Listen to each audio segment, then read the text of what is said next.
If you don't submit to control, if you're a radical, you're less likely to be loved. You're not fitting in with society. You're viewed as an outsider. So there's a lot of social prohibitions about the outsider and the person who's going to upset things. From the time we're very young, we're taught to, worship authority basically because that's our key to survival as young children. But as adults, we never go through the rites of passage that tell us how to methodically think for ourselves, and thus we're always in a state of extended adolescence. Well, we take all this stuff, whether it's the television or it's the enculturation, the schoolyards, the teachers, we take this whole system, we put it into our unconscious mind. And it is the G-I-G-O that comes out, garbage in, garbage out. We simply, in that computer language, have harnessed our own power by accepting all these beliefs as though they are factual, whether it's the flat earth of Columbus, or it's the idea that I'm not good enough to be or to do something I've dreamed to do. To the degree that the individual loses a sense of what freedom really means for himself, mind control is working. This is the constant battle and the struggle. What does my freedom mean to me? What is it? How deep does it go? How far-reaching is it? Individuals come already with their rights. They're born with their rights. They're inherent. They're hardwired. They're hardware. It's tragic. They've lost their sense of the importance of the individual, each individual. We're not animals. We're individuals. We're created in the image of God. And so what you have is everybody's born into this control structure. Everybody's born into authority. Everyone's born into this situation. But just because you have an authority making decisions for you at some point when you're very young, too young to take care of yourself, doesn't mean you should always cater to authority your whole life. Fatalism, defeatism, what Bob Marley called mental slavery. That's a huge thing that he would sing about. How do we emancipate ourselves from mental slavery? Have we moved to that point of such slavery that we're too far gone? And just kind of letting it all flow by and being apathetic about it just gets you in a position of being controlled. There are some people that don't care. There are some people that don't know and don't want to know. It is very frightening. If you really look at it, you would be left with the understanding that you were obligated to do something about it. And, people work really hard every day, and they just want to relax and enjoy their life. We have established a framework for the most part, works pretty good. People enter into this contract with society. That contract allows them to follow certain rules and expect certain returns on their investment of working within the framework of the contract.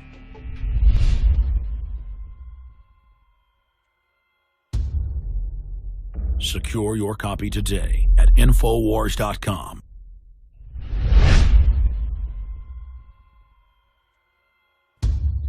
So why do people submit to control? I'm going to give you my answer before I hear the filmmakers. You're born into it. You grow up in your diapers in front of the television. They're not even aware of it. And as G.I. Joe says, it's really an old Army saying, knowing is half the battle. James Lane, Mr. Green, I want to get your take as the filmmaker studying this.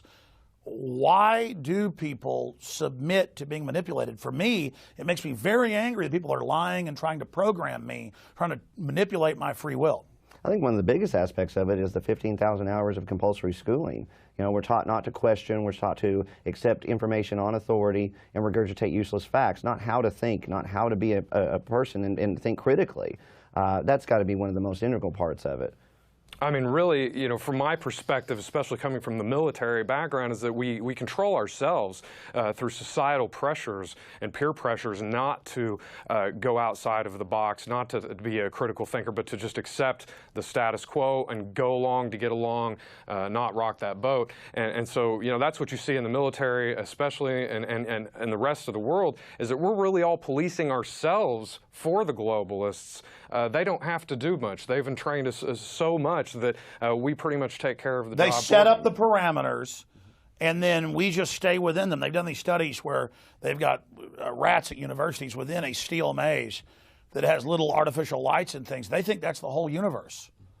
But if they could ever chew their way out, they would realize there's a whole planet around them. And I really think it goes back to Plato's allegory of the cave. Take the military.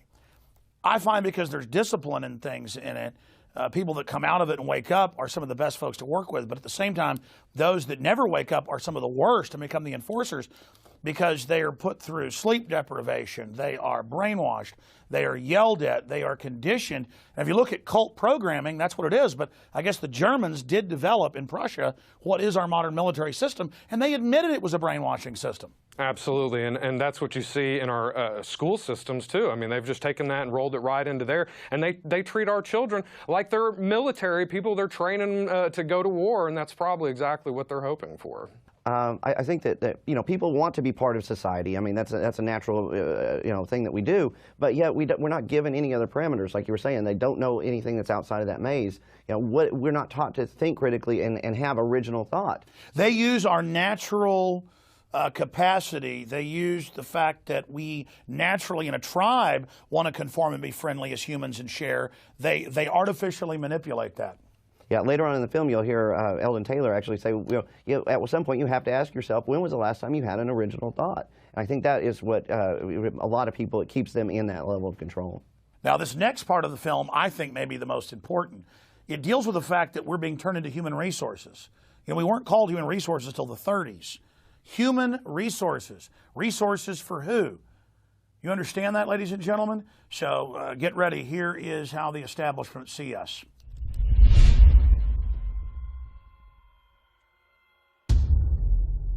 Secure your copy today at Infowars.com.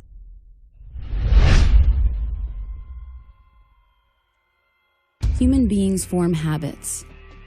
At some point in our lives, many of us realize that the lives we are living are not those which we have imagined, but rather lives reflecting others' imaginations, as if we have been unwitting actors in someone else's script. Are we acting out the artificial roles created by others who have successfully harnessed our minds through our habits? To answer that question, one must first learn how the minds of individuals can be harnessed by systems of psychological control. Are the habits reflected by human beings in direct conflict with their needs to survive and thrive in this world? The enormous implications deter many of us from asking these simple questions and finding answers relevant to our daily lives. If we don't resist all of the different information that comes our way and weigh it and use our own mind instead of what somebody else wants us to think, eventually society would become nothing more than automatons, robots. The establishment protected itself. Unless you submit to the saturation and indoctrination and adopt all its values, you can't get in. Everyone needs to find out and really think about it. What is going too far? Because all of this is happening so fast, you need to be ahead of the game. They're ahead of the game. Humans subjugate themselves to control because they're born into it. And the tyrants and the social engineers know how to incrementally begin to slowly ratchet up the manipulation, the domination, the oppression, so that people never really recognize it coming. It's the old analogy of the frog in the boiling pot. You throw a frog into a boiling pot, folks in Louisiana will tell you this, a bullfrog, he'll jump out. But if you put him in a cold pot, turn it on simmer, heat it up slow, he'll boil, and he'll never see it coming. Well, I think it has a lot to do with group collectivism. And like, go back to John Dewey, you know, he hated the individual. He hated the rugged individualism of Americans. They had to get rid of that. And Carnegie very deeply involved in that. They even talk about getting rid of that, huh? And so I think that when you've been reduced to a member of the group, the collective, whether it's through sensitivity training that teachers have to go through, or whether, you know, it's in your own community, like we have a community-oriented policing system, you know, where they give you a medal. If you do a good deed, well, you know, you're part of the collective with the police. I would say in the next 50 years, if large numbers of people don't become consciously resistant to the overall mind control exerted on society, we're going to see many more people who really truly resemble androids. People induce this themselves by looking out at the world and saying, it's too dangerous for me to tell the truth or to say what I really believe or express how I really feel. It's much better if I fabricate a completely synthetic personality that's going to sit back here and remain passive. That's how it works. The idea of short-term gain, basically giving up freedoms. Giving up freedoms is never a good idea. Since the dawn of time, small groups of human beings have instilled artificial circular limitations on the minds of their subjects through the procession of history. Traditionally, the limitations are imprinted on the servile population through a cunning use of language, instruction, and media for the purposes of conquest, social cohesion, and authoritative order by harnessing the human resources of the broad population. Human history reflects countless stories, regardless of what era you happen to live in, and the common thread throughout these stories is that of the struggle between the state, whatever its form, and the individual, the goal of which is to harness and subsume the individual, willingly or unwillingly, into its group collective. The role of authority is a predatory system that sees the individual basically as a unit of energy. The first forms of mind control go back to prehistory. And you would simply have a priest class that developed technologies of herbs and medicine and had a value to the tribe. But pretty soon the priest class would start studying the sky and when there were solar and lunar eclipses and would say, hey, the sun's not going to come back on this date unless you make me king or unless you give me total control. And the people would say, okay, we saw the eclipse when you said it was coming. You know, the snake god ate the sun of the moon. What do you want? I want your firstborn child. Sacrifice him to me. Every culture does that. Every culture at one time or another demands human sacrifice because that's the state or the priest class demanding absolute, total fealty and submission to it. Mind control has existed since the dawn of time. Only the methods have changed. Elites have always known, if I can control the minds of my people, I control them. Only the technology has changed. It's still the same program. It's never stopped. Sun Tzu, within the works of The Art of War, talk about the fact that if you can understand your enemy so well to the level of where you can psych him out, basically defeat him before you put one boot on the battlefield, you've become a true master of your domain. The Greek author Plato embedded several key characteristics of ruling groups in his monumental work known as The Republic. Therein, he introduces the term cybernetics as a description of steering the ship of state, emphasizing crowd control. Plato memorialized the essence of the scenario used to control individuals to this day, to make them part of the group or state. This is famously known as the allegory of the cave, a useful strategy which is emblematic of the history of mind control. The idea of cybernetics first shows up in Plato's Republic. I believe it's book 6, and in the Greek original text it's read kybernetes. But you can easily discern how this word tied into cybernetics, the control of not only nations, but how the making of individuals into the collective that forms nations came about. As we've moved through history, every great leader has had to understand the potential of information, the potential of speech, the potential of words, the potential of books.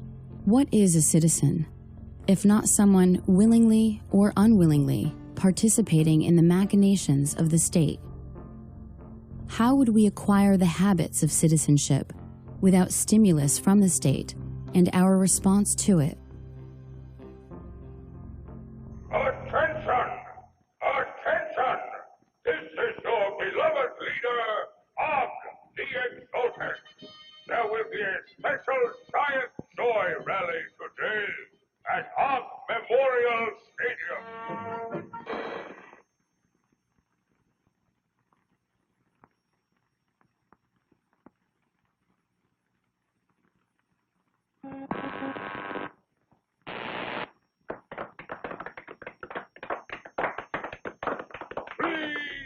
ruling. In an attempt to assist the state, a 14th century Italian named Niccolo Machiavelli crafted several books intended to help the ruling elite dominate their subjects with the most effective psychological warfare techniques available to the world at that time. And he was trying to convert the Medici family into hiring him to provide political advice. Conspiracy is the story of history. It's the story of plunderers taking care of people who produce. They claim to take care of them through government, which doesn't give you anything it doesn't take away first. So it's not creating something out of nothing. It's very real what they're doing. They're taking your rights or taking some people's rights and adding more to someone else's rights. Concurrent to Machiavelli's efforts, the consequences of tyranny were sowing the seeds of liberty throughout Europe, with authors like Etienne de la Boétie of France leading individuals to consider their situations and discover effective means to achieving liberty for all. So this whole idea of Machiavelli telling the ruling elite how to do this in a more efficient and effective manner without people directly knowing about it. But his mistake is that these books get out there and other people start to read these books because it's not just the ruling elite. This starts to have an influence in Europe. You've got a character named Etienne de la Boétie who writes a discourse on voluntary servitude. And basically what de la Boétie does is he shows you that everything that Machiavelli told the ruling elite about how to control you is undone when you understand it to the nuts and bolts level, where you can then withdraw your consent, and that only then are you free. We control you. We control your mind. We make you believe you have no creative power. We make you forget you have imagination, which is the core capability from which you can invent your own reality.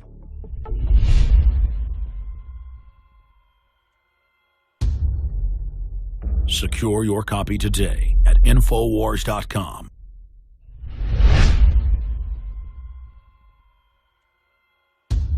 And we're back with the crew of Free Minds Film. Again, I'm your host here on Infowars Nightly News, and we're premiering here the film State of Mind. We're going to go right back to the film here in just a moment. But first off, talking to Richard Grove and Chris Emery from the film, I want to get more into how amazing this is that we allow our resources to be collectivized. In France, it's over 80%, and the government gives part of it back with strings attached and actually says, we're giving you this, when all they did was steal it. It's just all of it is so fraud-based. Well, it's a reflection of the scientific management of society, which started in the early 1900s. I think Frederick Winslow Taylor is the person that's credited with that. But it's all about using the scientific data to dissolve the family boundaries, the boundaries of the individual, to break down the individual so that they don't think of themselves as an individual. They think of themselves as part of a group. The term group, it's a universal. It's something that's in the mind. There are no groups in physical reality. So breaking the context and the relationship between the mind and physical reality makes people confused and easily malleable. And your only identity is that what color you are or where you're from, instead of who am I? It's a class system. It's predefined. Slavery. It's predefined, yes. Yeah. Okay, so the other idea that breaking down the family will benefit the scientific dictatorship is the power of the individual has to be harnessed. The power that you have, your attention, your focus has to be misdirected toward things that you don't really need in your life to survive. And once they can do that, that is benefiting some third party that you haven't even investigated yet. So really, what they're doing as far as trying to break down the individual is it's an info war that goes on in your mind. But once you know about it, then you can start to outgrow that and grow in the right direction toward the truth, toward reality, toward knowing thyself, which is really the mission of every individual human soul on this planet. And Chris, I want to get your take on this, but it's so fundamental. They say obsess over what supposed race you are, we're all humans, or obsess over religion, or obsess over this or that, or obsess over a sexual preference as if it's some civil right issue to get us all obsessing over sex, while foreign banks steal $85 billion a month from us, while they're putting cancer viruses in the vaccines, hydrofluorosilicic acid in the water that Harvard admits is giving us cancer and dumbing us down. So we're not thinking about the real attacks we're all under by the social engineers. They give us all these balkanized fake reasons to fight with each other. And that all comes down to eugenics. And what is the end goal? What is the end game of these people that perceive that they're in power? And it's getting the population down to something that they want, whether it be 1 million or 500,000 or some. They call it manageable. Exactly. One thing that I was thinking about when Richard said that, this all came into play in the early 1900s, a lot of folks don't realize that the Women's Voting Act came into being not because they wanted to give women the ability to vote. is that they wanted them to get out there and get into the workforce so they could collect taxes. It was a whole other segment of society. And have the state raise the children. So that in and of itself was a financial human resource. People have to understand that we are being taken advantage of on so many levels, whether it be the financial or eugenics. This movie breaks that down into simple terms where you can understand, okay, well, at least this is what I could study on to expand on what's going on. And it makes it a lot easier to understand. Absolutely. We're going to go to the next segment of the film right now, and we'll be right back.